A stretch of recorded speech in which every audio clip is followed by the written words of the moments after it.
Hello friends, कैसे हो आप सब। लास्ट टाइम हमने कंप्लीट किया था बॉयल्स लॉ, गैस के लॉ चल रहे थे। आज का हमारा जो नया लॉ है वो है चार्ल्स लॉ। तो आज हम डिस्कस करेंगे चार्ल्स लॉ के बारे में। तो देखिए चार्ल्स लॉ ने क्या कहा था, इसने क्या कहा, एक हॉट एयर बलून टेक्नोलॉजी होती है, उसके ऊपर बहुत सारे एक्सपेरिमेंट किए साइंटिस्ट ने, तब एक कंक्लूजन निकाला। हॉट एयर बलून टेक्नोलॉजी होती है जिसके ऊपर एक्सपेरिमेंट किए और साइंटिस्ट ने एक कंक्लूजन निकाला। वो कंक्लूजन क्या था, उन्होंने कहा on increasing temperature volume increases of a gas and vice versa का मतलब क्या है, जब टेम्परेचर लो करते हैं तब वॉल्यूम डिक्रीज हो जाता है। तो volume increase with the increase in temperature. कहने का मतलब ये लॉ क्या कहता है, ये लॉ कहता है वॉल्यूम जो वो डायरेक्टली प्रोपोर्शनल टू टेम्परेचर है। कहने का मतलब ये है volume is directly proportional to temperature according to this law. बिल्कुल सिंपल लैंग्वेज में कहे चार्ल्स लॉ को तो volume is directly proportional to temperature. ये है भाई बिल्कुल सिंपल लैंग्वेज के अंदर। ओरिजिनली अगर हम इनको पढ़ेंगे तो वो भी देखेंगे। पहले मैं इसी को थोड़ा सा एक्सप्लेन कर देता हूं, फिर आगे बढ़ेंगे ना तो आपको जो मैं बताऊंगा ना वो अच्छे से समझ में आ जाएगा। Volume directly proportional to temperature, volume is equal to, यहां पे प्रोपोर्शनलिटी की जगह कोई कांस्टेंट लगा सकते हैं, के इज इक्वल टू टी। कह सकते हैं या नहीं कह सकते। तो वॉल्यूम इज इक्वल टू के इंटू टी। के क्या, कांस्टेंट। यहां से पूछा जाता है फैक्टर्स ऑन विच के डिपेंड, फैक्टर्स अफेक्टिंग के। कौन कौन से फैक्टर हैं जो के को अफेक्ट करते हैं, कौन कौन से फैक्टर। जैसे बॉयल्स लॉ में पढ़ा था अमाउंट ऑफ गैस, टेम्परेचर है, तो वैसे यहां पे क्या है, अमाउंट ऑफ गैस। पहला फैक्टर तो कौन सा है, amount of gas. Second factor क्या है, ये जो लॉ चल रहा ना ये तब वैलिड है, volume directly proportional to temperature तब है जब प्रेशर कांस्टेंट है। जब प्रेशर कैसा है, कांस्टेंट है। तो ये किस पे डिपेंड करेगा, के अमाउंट ऑफ द गैस। दूसरा हमेशा कांस्टेंट पे डिपेंड करता है, जो कांस्टेंट आप लगाते हो, जिसको आपने कांस्टेंट किया, प्रेशर को कांस्टेंट किया तो प्रेशर के ऊपर भी डिपेंड करता है। और थर्ड फैक्टर क्या होता है, इसके अंदर जो ये वॉल्यूम है इसकी यूनिट क्या लेते हो, unit of the volume, unit of volume. इन तीन फैक्टर के ऊपर ये डिपेंड करता है। तो आपसे पूछा जा सकता है कि किसके ऊपर डिपेंडेंट होता है। It depends on the amount of the gas, second pressure, तीसरा जो होता है यूनिट ऑफ द वॉल्यूम। ये आया हुआ भी नीट के अंदर, इसलिए मैं बता रहा हूं प्रीवियस ईयर एग्जाम में। अब आपके पास क्या है, तो volume is equal to constant multiply T. T को इधर ले आओ, क्या बन जाएगा, v by T is equal to constant K, और के क्या है, कांस्टेंट है, कह सकते हैं। यानी कि volume by temperature is equal to क्या होता है, कांस्टेंट। ये जैसे बॉयल्स लॉ में क्या कांस्टेंट था, PV is equal to constant हो गया। ये था, अभी इसको हम साबित करेंगे। फिर क्या किया, थोड़ा सा और चेंज करते हैं, अभी इसको थोड़ा सा और वेरीफाई करवा रहा हूं। लेट हमने मान लिया at initial condition, let at initial condition volume is equal to V1 and temperature is T1। Temperature क्या मान लिया, T1। देन V में right according to this equation, V की जगह क्या रख सकते हो, V1, T की जगह क्या रख सकते हो, T1 इज इक्वल टू क्या आ जाएगा, अभी कांस्टेंट हो जाएगा, नहीं हो जाएगा।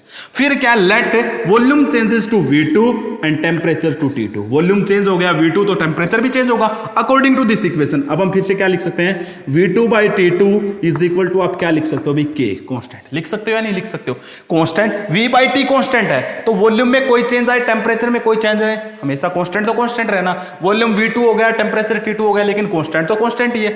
इन दोनों को कंपेयर करोगे तो क्या बन जाएगा final equation, V1 by T1 is equal to क्या बन गया आपका, V2 बाई T2। ये इक्वेशन बन गई भी। कहने का मतलब ये है, मतलब वॉल्यूम, इनिशियल वॉल्यूम डिवाइड में initial temperature will be equal to final volume divide में फाइनल टेम्परेचर। ये अभी इसके ऊपर न्यूमेरिकल आते हैं, इसको हम साबित करेंगे अच्छे से। देखिए एक्सपेरिमेंटली कैसे साबित करते हैं। चार्ल्स लॉ ने क्या कहा, ये तो बिल्कुल सिंपल है। चार्ल्स लॉ की अब सुनिए इसने क्या कहा।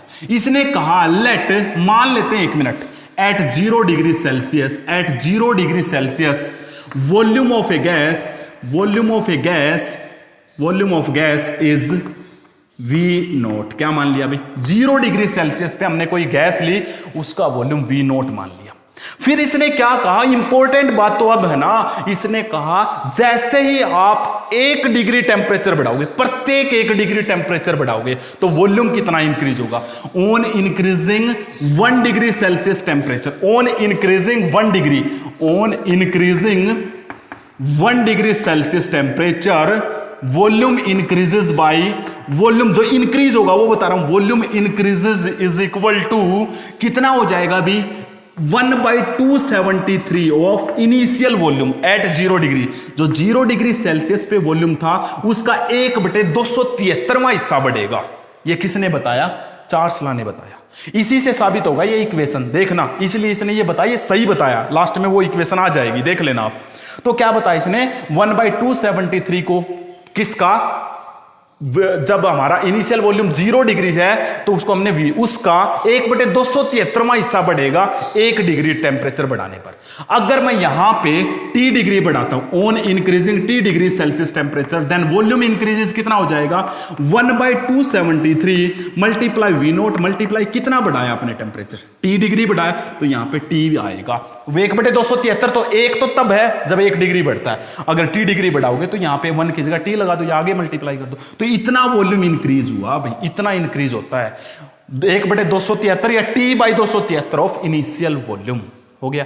अब यहां पे टेम्परेचर कितना था 0, लेट 0 डिग्री सेल्सियस को मैंने मान लिया T0, जैसे वॉल्यूम को V0 माना तो टेम्परेचर को T0 कह सकता हूं, नहीं कह सकता हूं, तो 0 degree Celsius is equal to T0, ये आपके पास ही हो गया। अब क्या है, ये इनिशियल वॉल्यूम है, फाइनल वॉल्यूम कितना हो गया, अब क्या है final volume at temperature T, इस टेम्परेचर के ऊपर फाइनल वॉल्यूम कितना होगा, फाइनल वॉल्यूम को मैंने VT मान लिया, कितना मान लिया VT, ये कितना होगा, अरे ये इनिशियल था, इसके अंदर कितनी बढ़ोतरी हुई है, कितना इंक्रीमेंट हुआ, इतना, इसको और इसको जोड़ दो, ये इंक्रीज वाला निकला ओनली, तो इसको और इसको जोड़ दोगे तो आपका जो इंक्रीज हुआ वो आ जाएगा V0 प्लस, क्योंकि मैं T डिग्री पे चेक कर रहा हूं तो T वाला जोड़ दो, ये रहा, इसको मैं सीधा ऐसे लिख दूं T/273 मल्टीप्लाई V0, लिख सकते हैं या नहीं लिख सकते, ये आपके पास आ गया, अभी हो गया। इन दोनों में से V0 का कॉमन ले लो तो क्या हो जाएगा, VT will be equal to V0 मैंने कॉमन ले लिया इनटू 1 प्लस क्या आ गया आपके पास T/273 कर सकते हो। अब इसका 273 का एलसीएम लेके निकालो, क्या बन जाएगा, VT will be equal to V0, क्या निकल गया 273 को हमने एलसीएम लिया तो ये इससे मल्टीप्लाई में आ जाएगा, ये तो मैथ का प्रॉब्लम आप कर लोगे, plus T as it is, ये आ गया। इसको इक्वेशन 1 मान लो, ये इंपॉर्टेंट पार्ट हमारा, ये हमारा इंपॉर्टेंट पार्ट, इसके अंदर ये हमारा जो टेम्परेचर चल रहा है वो किस में चल रहा है, डिग्री सेल्सियस में।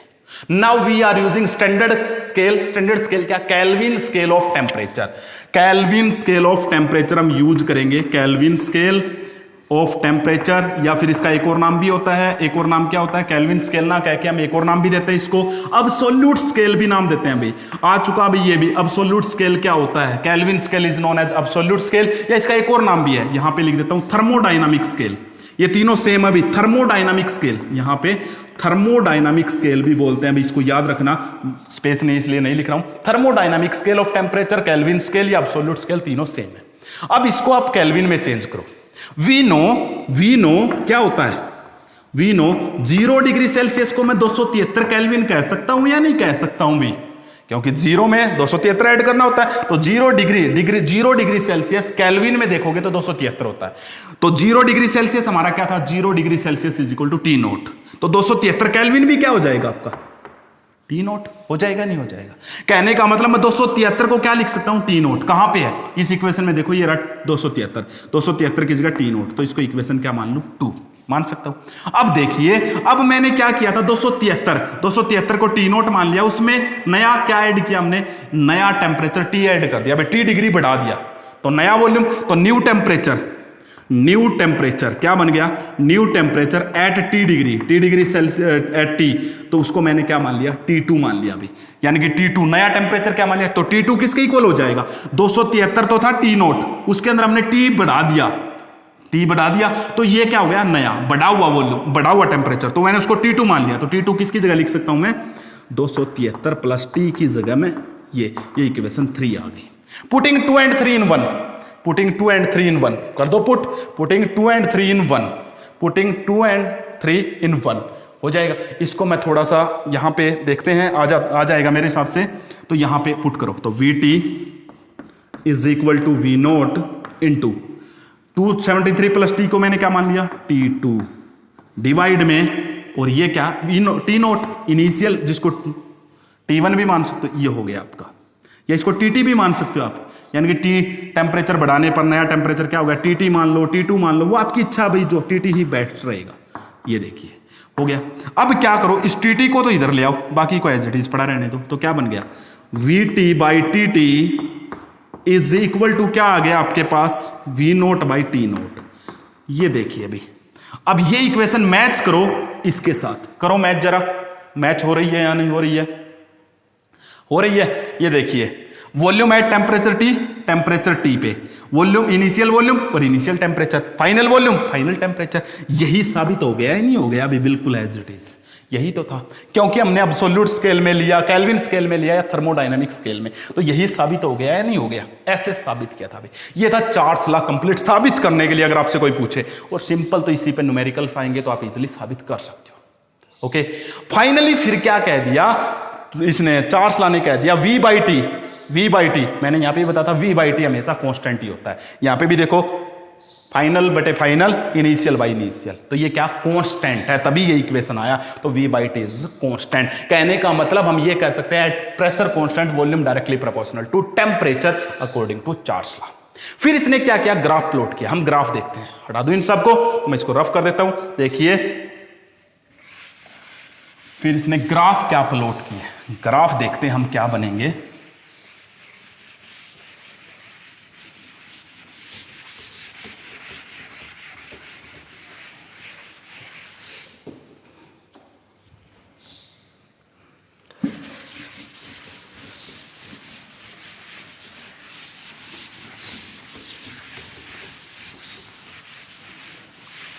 अब इसके लिए ग्राफ क्या प्लॉट किया गया, ग्राफ को देखेंगे तो इन्होंने क्या किया, ये ग्राफ प्लॉट किया भाई,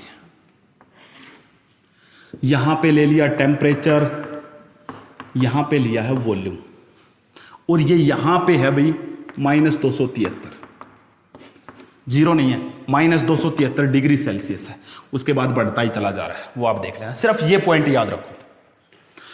अब यहां पे volume directly proportional to temperature हमने पढ़ लिया, तो वॉल्यूम और टेम्परेचर का ग्राफ हमेशा स्ट्रेट लाइन आएगा, ये तो फाइनल है। Volume is directly proportional to temperature, so graph always will be straight line. लेकिन वो स्ट्रेट लाइन तो आएगा, ये बात तो ठीक है हमारी, लेकिन वो स्ट्रेट लाइन हमेशा ओरिजिन से स्टार्ट होता है। जब भी दो चीजें डायरेक्टली प्रोपोर्शनल हो तो ग्राफ हमेशा कहां से स्टार्ट होता है, ओरिजिन से स्टार्ट होता है। लेकिन क्या किया, अलग अलग प्रेशर के ऊपर अलग अलग गैस के लिए ग्राफ प्लॉट किया, तो सभी जो गैसेस थी ना, उन सब का इंटरसेक्शन -273 डिग्री सेल्सियस पे हो रहा था। उन सब का intersection when we plot the graph between volume and temperature at different pressure and for the different gas, then graph intersect at -273 degree Celsius, सभी का ग्राफ -273। और ये ग्राफ जहां से टच किया जाता है ना, जहां से टच किया जाता है, अब इसका तो आपने माना हुआ -273, लेकिन वॉल्यूम को कुछ नहीं माना। इसका मतलब क्या कहा चार्ल्स ने, कहा it means at -273, at -273 degree Celsius volume of gas becomes zero, volume of gas becomes zero. Volume जो होता है वो कितना हो जाता है, volume of the gas becomes zero. कहने का मतलब सभी गैसेज का वॉल्यूम जीरो हो जाता है। इसका मतलब ये है -273 डिग्री सेल्सियस पे कोई भी गैस पहुंचती है, उससे पहले ही वो लिक्विड में चेंज हो जाती है, और -273 पे उसका वॉल्यूम क्या हो जाता है, जीरो। इसका मतलब ये है। फिर ये साबित कैसे किया, इसको साबित करने के लिए क्या किया उसने, वही इक्वेशन यूज की। तो क्या की equation, Vt is equal to V nought into 273 plus T divide में 273। कौन से स्केल में थी ये, स्टार्टिंग में डिग्री सेल्सियस स्केल में थी। अब आपने टेम्परेचर कितना रखना है, -273 डिग्री सेल्सियस रखना है, अपने आप पता चल जाएगा वॉल्यूम जीरो हो रहा है नहीं हो रहा है, तो -273। Now T is equal to -273 रख दो इस इक्वेशन में, क्या बन जाएगा, Vt is equal to V0 into 273, यहां पे प्लस टी की जगह कितना रखना, -273 डिवाइड में 273, जीरो। ये जीरो तो इससे मल्टीप्लाई होगी तो ये भी जीरो, तो वॉल्यूम क्या हो गया, जीरो। इट मींस ये सही है, जब टेम्परेचर -273 डिग्री सेल्सियस होता है तो गैसेज का जो वॉल्यूम होता है वो कितना हो जाता है, जीरो हो जाता है। तो इसलिए हमने ये इक्वेशन पढ़ी थी, ये भी हो गया। इसलिए -273 डिग्री सेल्सियस को -273 डिग्री सेल्सियस को मैं 0 केल्विन भी कह सकता हूं, क्योंकि 273 से केल्विन तब बनता है, डिग्री सेल्सियस से केल्विन तब बनता है जब इसमें 273 ऐड करोगे। अब ये बन गया, इसलिए मैं इसको 0 केल्विन, या इसका नाम होता है अब्सोल्यूट टेम्परेचर बोलते हैं। तो आपसे डेफिनेशन पूछे what is the absolute temperature, it is the temperature at which volume becomes zero of gas called absolute temperature, उसे हम नाम देते हैं अब्सोल्यूट टेम्परेचर। हो जाएगा ये भी, तो ये होता है अब्सोल्यूट टेम्परेचर। अब फिर क्या है, एक लास्ट बात और रह गई, ये ग्राफ प्लॉट किए, ये मैंने P1 मान लिया, ये P2 मान लिया, ये P3, अलग अलग प्रेशर के ऊपर, तो विच प्रेशर है हाई वैल्यू, कैसे पता करोगे? इसके लिए आपको रिलेशन पता होना चाहिए, इसके बीच में या इसके बीच में या इसके बीच में और इसके बीच में। लेकिन हमने प्रेशर और वॉल्यूम का रिलेशन याद है, pressure is inversely proportional to volume. जहां पे वॉल्यूम हाई होता है वहां पे प्रेशर लो होता है, पढ़ा ऐसा? तो प्रेशर और वॉल्यूम का रिलेशन याद है तो आप टेम्परेचर को कांस्टेंट कर दो, वाइल्सला ने यही कहा था।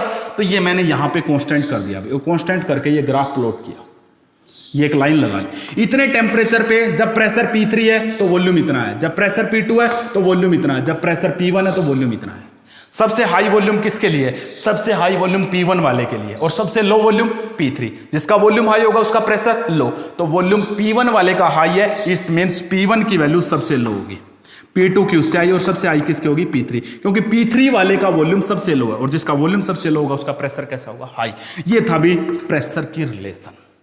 कैसे प्रेशर आप निकालोगे? ये आपके पास आ गया अभी graph for the Charles law between the volume and temperature. Volume और टेम्परेचर में जब ग्राफ प्लॉट किया था किसको कांस्टेंट रखा था?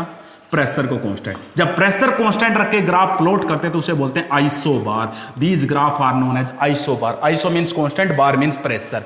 When the pressure is constant then we plot a graph called isobar. तो in Charles law volume and temperature graph is known as isobar, इसे हम आइसोबार नाम देते हैं। ओके, ये था भी आपके पास चार्ल्स लॉ के बारे में जो डिटेल में था, मैंने सब कुछ आपको बता दिया, एक एक बात खोल के बिल्कुल ओपनली। अब एक दो न्यूमेरिकल देखते हैं इसके ऊपर, न्यूमेरिकल के बाद आपका चार्ल्स लॉ कंप्लीट हो जाएगा। तो देखिए न्यूमेरिकल्स को कैसे करते हैं, बिल्कुल सिंपल तरीके से मैं आपको न्यूमेरिकल बताऊंगा अभी। इसके ऊपर जब भी न्यूमेरिकल आते हैं बहुत ही सिंपल तरीके से आते हैं।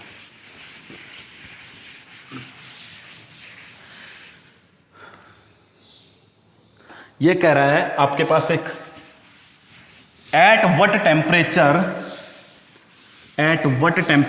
a gas occupy, at what temperature a gas occupy 200 litre, at what temperature, temperature बताना भी कितने टेम्परेचर पे कोई गैस का वॉल्यूम 200 लीटर हो जाता है। if it occupy 260 litre at 30 degree Celsius. Question सुन गए आपको? क्वेश्चन को दोबारा से सुनो। ये कह रहा कोई गैस है, वो कितना टेम्परेचर लेगी उसका वॉल्यूम 200 लीटर बनाने के लिए। अगर वो 260 लीटर जब उसका वॉल्यूम था तब टेम्परेचर कितना था? 30 डिग्री, और प्रेशर क्या अभी? कांस्टेंट। एट 30 डिग्री सेल्सियस उस गैस का वॉल्यूम 260 लीटर है, तो उसका नया वॉल्यूम 200 लीटर कब हो जाएगा? कितने टेम्परेचर पे हो जाएगा? तो लेट T1 टेम्परेचर कौन सा मान लिया मैंने? इसी को मान लिया भाई, 30 डिग्री सेल्सियस। 30 में 273 ऐड करोगे आप, कितना हो जाएगा अभी? 273 ऐड करोगे तो ये हो जाएगा 303 केल्विन। तो आपका जो नया टेम्परेचर है वो 30 केल्विन बन जाएगा। सेकंड, वॉल्यूम कितना बन जाएगा हमारे पास? वॉल्यूम हमारे पास कितना है? इनिशियल वॉल्यूम है 260 लीटर, तो हमारे पास क्या हो जाएगा यहाँ पे? 260 लीटर। अब हमने क्या किया? वॉल्यूम को चेंज किया। कितना चेंज कर दिया? 200 लीटर। 200 लीटर चेंज करेंगे तो न्यू वॉल्यूम हमारे पास क्या हो गया? V2, 200 litre. हमें क्या करना है? नया टेम्परेचर कैलकुलेट करना है, T2 टेम्परेचर कैलकुलेट करना है। लगा दो वही रिलेशन। कौन सा रिलेशन था? V1/T1 is equal to V2/T2। इस रिलेशन के अकॉर्डिंग हम कर सकते हैं। V1 में क्या रखोगे? V1 में हमारे पास कितना है? 303। डिवाइड में क्या करोगे इसको? वॉल्यूम हमें रखना 3, वॉल्यूम हमारे पास कितना है? 260 है। T1 कितना है? 303 है, इक्वल टू V2 हमारे पास कितना है? 200 लीटर है, और हमें कैलकुलेट क्या करना है? T2 आप इजिली कैलकुलेट कर सकते हो। सॉल्व कर लोगे तो हमारे पास क्या आ जाएगा? टेम्परेचर। एक न्यूमेरिकल और देते हैं, उसके बाद आप खुद सॉल्व कर लेना उसको। ये कह रहा है हमारे पास 450 ml ऑफ O2 गैस है, 450 ml of O2 gas at 20 degree Celsius. हमारे पास क्या है? 450 ml of O2 gas at 20 degree Celsius is heated to 50 degree Celsius, is heated to 50 degree Celsius. Calculate the new volume of the gas, calculate new volume of gas if pressure constant. Calculate कर लेना, नहीं तो comment section में रख देना। Okay, thank you.